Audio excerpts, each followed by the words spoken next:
प्रधानमंत्री की जो उन्होंने दर्शन किए काशी विश्वनाथ जी मंदिर के, वो इस समय के ये दृश्य आ रहे हैं। आप लोग थर्ड जनरेशन जी। आप बताइए, आप सबसे ज्यादा लोगों से मिलते होंगे, आप क्या माहौल देखते हैं यहाँ पे? चुनावी माहौल कितना फर्क पड़ा है? टूरिज्म बढ़ा है, नहीं बढ़ा है? टूरिज्म तो आप समझ लीजिए यहाँ पे ट्रिपल हो गया है पहले से।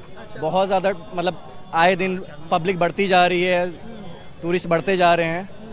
आपकी जो शॉप पे लोग आते हैं वो सब मोदी जी के समर्थक आते हैं या कोई और भी आता है? देखिए, ऐसा चुनावी माहौल में ही केवल पता चलता है। इस समय तो पूरे मोदी लहर है बनारस के अंदर, बहुत ज़्यादा मोदी भक्त हैं।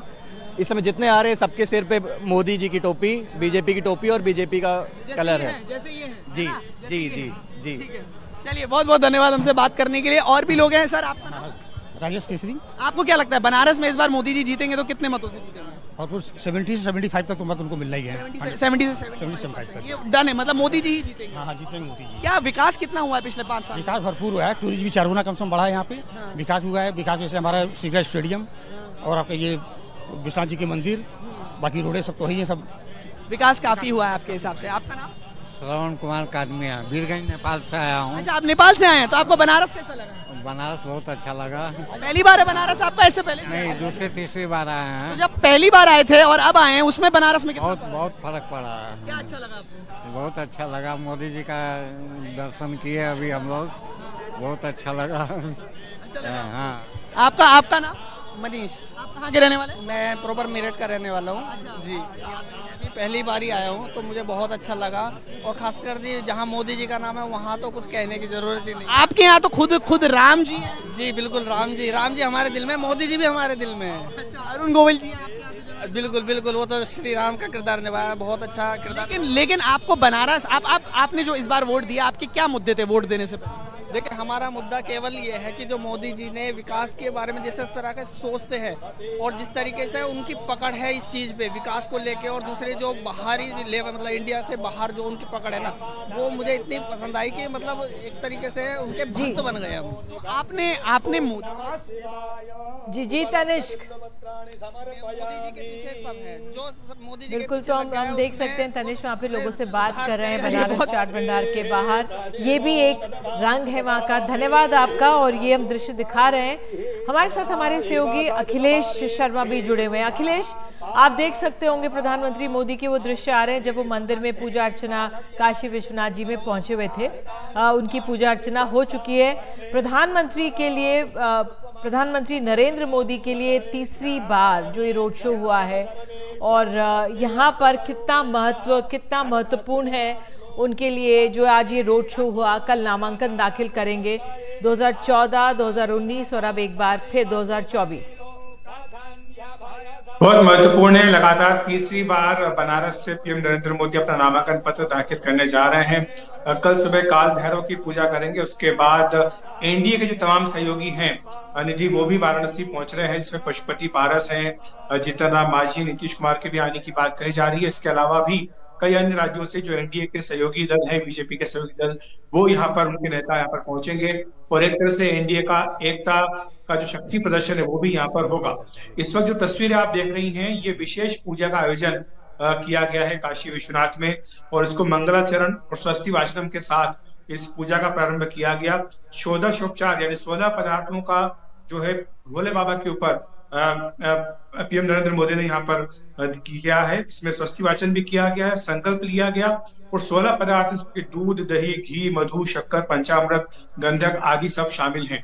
तो इस तरह से विधि विधान के साथ पूजा पाठ करके पीएम नरेंद्र मोदी ने यहाँ पर भोले बाबा की आराधना की है। अब कल उनका आशीर्वाद लेने के बाद नामांकन पत्र दाखिल करेंगे। आज एक बड़ा रोड शो किया गया, करीब 5 किलोमीटर का रोड शो था, और इसमें 10 लाख बीजेपी ने कार्यकर्ताओं को जुटाया था। और इसके पीछे महत्व यही है क्योंकि ये जो चुनाव बचा है उसमें उत्तर प्रदेश की करीब 40 सीटें, बिहार और झारखंड, साथ ही महाराष्ट्र की भी कई महत्वपूर्ण सीटें बाकी हैं। और ऐसे में पीएम नरेंद्र मोदी का अब जो तूफानी प्रचार यहाँ से होगा, उसका सीधा संदेश जो है वो बिहार, झारखंड और उत्तर प्रदेश के तमाम इलाकों में जाएगा। तो इसलिए काफी महत्वपूर्ण है पीएम नरेंद्र मोदी का नामांकन पत्र का कार्यक्रम, और इसीलिए बीजेपी ने इसे शक्ति प्रदर्शन के तौर पर इस्तेमाल किया है। बिल्कुल अखिलेश, धन्यवाद आपका। आप जुड़े हमारे साथ। तो हमारे साथ स्टूडियो में भी खास मेहमान जुड़े हुए हैं। आपको बता दें हमारे साथ संजय कुमार हमारे साथ हैं, को डायरेक्टर लोक नीति CSDS के हमारे साथ हैं। साथ ही हमारे साथ संदीप शास्त्री राजनीतिक विश्लेषक हैं, इस 1 घंटे तक हमारे साथ रहेंगे। संजय जी, पहले आपसे, क्योंकि हम ये तस्वीरें दिखा रहे हैं, प्रधानमंत्री के लिए भी ये महत्वपूर्ण तो है ही, लेकिन जो प्रधानमंत्री का कल भी होगा, आज भी रोड शो हुआ, लेकिन जो कल भी नामांकन उनका दाखिल होगा, एक बड़ा मैसेजिंग, पॉलिटिकल मैसेजिंग पूरे देश भर में जाएगी। अब आज चौथा चरण का मतदान हो चुका है, 2/3 सीटों के लिए वोट पड़ चुके हैं, अब सिर्फ 163 सीटों के लिए बचा हुआ है। क्या आपका आंकलन? देखिए, चुनाव के नतीजे तो 4 जून को आएंगे, सही आंकलन उसी दिन पता चलेगा।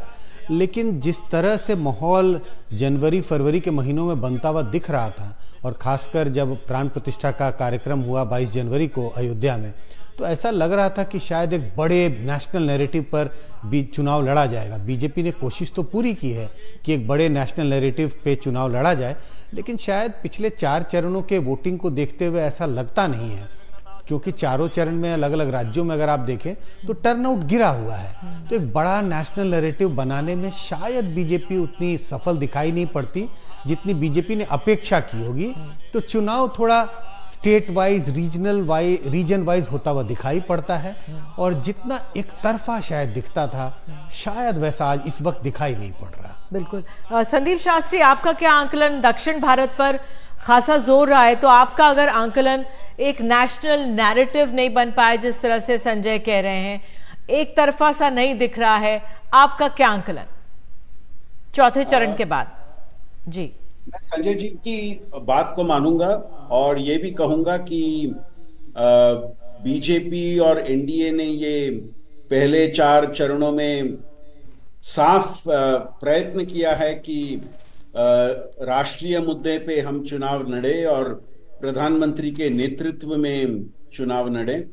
और जिन राज्यों में नॉन एनडीए पार्टीज की सरकार है, उन्होंने कोशिश की कि ये चुनाव लोकल इश्यूज पे लड़ा जाए, लोकल विषयों पे लड़ा जाए। सो ये 2 नैरेटिव्स के बीच एक मुकाबला आप इस चुनाव के पहले 4 चरण में देखे हैं आपने। अभी अगले चरण में जो अभी मतदान होगा, ये ज्यादातर उत्तर भारत के कई राज्यों में होगा, वेस्ट बंगाल में होगा। तो यहाँ पे शायद एक प्रयत्न एनडीए और बीजेपी कर रही है कि राष्ट्रीय मुद्दों पे ये चुनाव लड़ा जाए, प्रधानमंत्री के नेतृत्व को ध्यान में रखते हुए चुनाव लड़ाया जाए। जिस तरह से पहले 4 चरणों में हुआ है, उसको ध्यान में रखते हुए ज्यादा ध्यान, ज्यादा फोकस प्रधानमंत्री के नेतृत्व पे शायद वो देंगे। और आज और कल जो आप देख रहे हैं वाराणसी में, उसी का शायद एक संकेत है। बिल्कुल।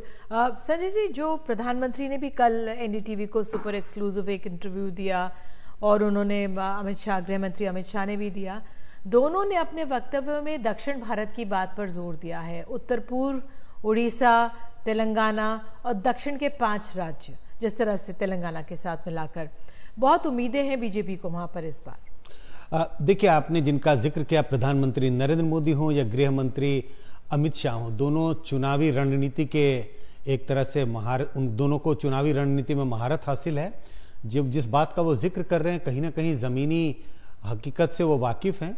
और जिस तरह से आप देखें 2000, क्योंकि तुलना होगी 2019 से, और अगर 2019 से आप तुलना करें तो दक्षिण के सारे राज्यों में बीजेपी का प्रदर्शन कोई अच्छा नहीं रहा। अगर आप तमिलनाडु की बात करें, बीजेपी को 3% वोट थे, कोई सीट नहीं थी। केरल की बात करें तो केरल में भी बीजेपी कोई सीट नहीं जीत पाई थी, लगभग उनके पास 12 या 13% वोट थे। तेलंगाना में 4 सीटें उन्होंने जीती थी, आंध्र प्रदेश में 0 था। कर्नाटक में उनका प्रदर्शन बहुत अच्छा था, 28 में से उन्होंने 25 सीटें जीती थी। अब सवाल है कि क्या दक्षिण में, और अगर हम उत्तर पूर्व या पूर्व के राज्यों के भी जिक्र करें, बंगाल में 18 सीटें उन्होंने जीती थी और 8 सीटें उड़ीसा में थी। तो अगर 19 के हिसाब से देखें तो मुझे लगता है कि कई राज्यों में बीजेपी का प्रदर्शन अच्छा होगा। कुछ राज्यों में प्रदर्शन 2019 की तुलना में खराब भी हो सकता। कहने की बात, अगर कर्नाटक की बात करें तो कर्नाटक में 25 सीटें उन्होंने जीती थी 2019 में, और इस बार वो 25 सीटों पर अपने उम्मीदवार खड़े किए हैं। तो शायद बीजेपी के लिए 25 की 25 सीटें कर्नाटक में जीत पाना तो मुश्किल दिखता है। कुछ लॉसेस कर्नाटक में होंगे, लेकिन अगर कर्नाटक को किनारे कर दें और दक्षिण के सारे राज्यों का जिक्र करें, चाहे वो आंध्रा हो, तेलंगाना, तमिलनाडु, केरल, मुझे लगता है इन राज्यों में बीजेपी का प्रदर्शन 2019 के चुनाव की तुलना में बेहतर होगा। अब सवाल है, यह बेहतर शब्द क्या है? बेहतर क्या सीटों में बहुत सारे परिवर्तित होंगे, तमिलनाडु में बहुत सीटें जीत पाएंगे? इस बात का जिक्र कर पाना तो बहुत मुश्किल है, लेकिन जनाधार बढ़ता हुआ दिख रहा है। निश्चित रूप से बीजेपी का जनाधार दक्षिण के राज्यों में मुझे बढ़ता हुआ दिख रहा है। बिल्कुल संदीप जी, एक समय यही कहा जाता था कि दक्षिण भारत में जिस तरह से कर्नाटक में सबसे पहले पैर जमाए बीजेपी ने, लेकिन वहां पे इस बार क्योंकि पिछली बार इतना बेहतर प्रदर्शन था, इस बार अगर कमजोरी पड़ते हैं तो अन्य राज्यों में बढ़त होती हुई क्या आपको दिख रही है? हालांकि हमें 4 जून तक इंतजार करना चाहिए। मैं संजय जी की बात को वापस यहाँ मानूंगा, और मैं यहाँ पे मुझे लगता है दक्षिण भारत में 2 अलग अलग रणनीतियां हैं। एक तेलंगाना और कर्नाटका में। कर्नाटका में वो जैसे संजय जी ने कहा पिछली बार 25 सीटें जीती हैं, उनका प्रयत्न यह रहेगा कि जितने वो सीटों को बचा सके वो बचाने का कोशिश करेंगे। तेलंगाना में पिछली बार सिर्फ 4 सीट थे और इस बार कांग्रेस और बीजेपी का सीधा मुकाबला तेलंगाना में है। सो वहां पे उनकी आशा है कि शायद सीटें ज्यादा होंगी। तमिलनाडु और केरला में साफ दिख रहा है कि शायद उनका वोट शेयर बढ़ेगा, पर क्या ये वोट शेयर सीट में कन्वर्ट होगा, वो एक सवाल आज भी, और हमें 4 तारीख तक रुकना पड़ेगा कि क्या ये सवाल का जवाब क्या होगा। वोट शेयर तो जरूर बढ़ने की एक पॉसिबिलिटी है, पर ये क्या सीट्स में कन्वर्ट होगा, ये तो एक बहुत बड़ा प्रश्न है। और अंत में आंध्रा में अलायंस के कारण से बीजेपी को थोड़ा बेनिफिट हो सकता है। वहां पे उनको कोई सीट नहीं था, इस बार 4 सीट कंटेस्ट कर रहे हैं, उनमें से कई सीट जीतने की एक संभावना है। तो जैसे संजय जी ने कहा, जो थोड़ा उनका कर्नाटका में घट सकता है उसे वो शायद तमिलनाडु और केरला, आंध्र प्रदेश और तेलंगाना साइड ना कि मेकअप ही करेंगे, पर उसको ज्यादा करने की कोशिश करेंगे। बिकॉज पिछले बार एनडीए को सिर्फ 130 में से 30 सीट मिले थे दक्षिण भारत में। बिल्कुल बिल्कुल। और संजय जी, एक सवाल, आज क्योंकि चौथे चरण का आज मतदान हुआ है और 5 बजे तक जो आंकड़े आ रहे थे, मतदान पिछले बार के मुकाबले कम ही है, एक समय 7% कम था, क्या ये भी कुछ इंडिकेट कर रहा है, या इसको हम कैसे देखें? इंडिकेशन तो कोई भी नहीं है, क्योंकि अगर ऐतिहासिक नजरिए से चुनाव के आंकड़ों को देखें तो कई बार ऐसे हुआ राज्यों में जब चुनाव हुए या लोकसभा के अलग अलग कंस्टिट्यूएंसीज में, तो टर्नआउट बढ़ता है, लेकिन उसका कोई सीधा संबंध नहीं है। टर्नआउट बढ़ा, सरकारें हार गई, टर्नआउट बढ़ा, सरकारें दोबारा जीत के आती हैं। टर्नआउट गिरता हुआ दिखाई पड़ रहा है। ये चौथा चरण है चुनाव का, पहले 3 चरणों में भी टर्नआउट गिरा, इस बार भी टर्नआउट नीचे गिरा है। कोई संकेत नहीं मिलते, क्योंकि गिरते हुए टर्नआउट से भी हमने देखा है सरकारें दोबारा जीत के आई हैं और सरकारें हारी भी हैं। आप अगर 2014 के चुनाव को ही देखें तो टर्नआउट बढ़ा था बहुत और सरकार हार गई थी, यूपीए की सरकार हार गई। अगर 2019 के लोकसभा चुनाव को देखें तो टर्नआउट और बढ़ा, लेकिन बीजेपी की सरकार दोबारा ज्यादा मत और ज्यादा सीट लेके जीत के आती है। सीधा सीधा संबंध कोई भी नहीं है। मुझे लगता है हम सारे टर्नआउट के आंकड़ों को, चाहे वो पहले दौर का मतदान हो या चौथे दौर का मतदान हो, हम 2019 को बेंचमार्क मान रहे हैं। और 2019 का चुनाव कैसा चुनाव था, जो देश में सबसे ज्यादा मतदान हुआ था, 68%। तो इसी के लिए चारों चरण में हमें मतदान गिरता हुआ दिख रहा है। मामूली गिरावट मैं कहूंगा, 2-3% की गिरावट को बहुत सीरियसली नहीं लेना चाहिए। बिल्कुल, ज्यादा सीरियसली नहीं लेना चाहिए।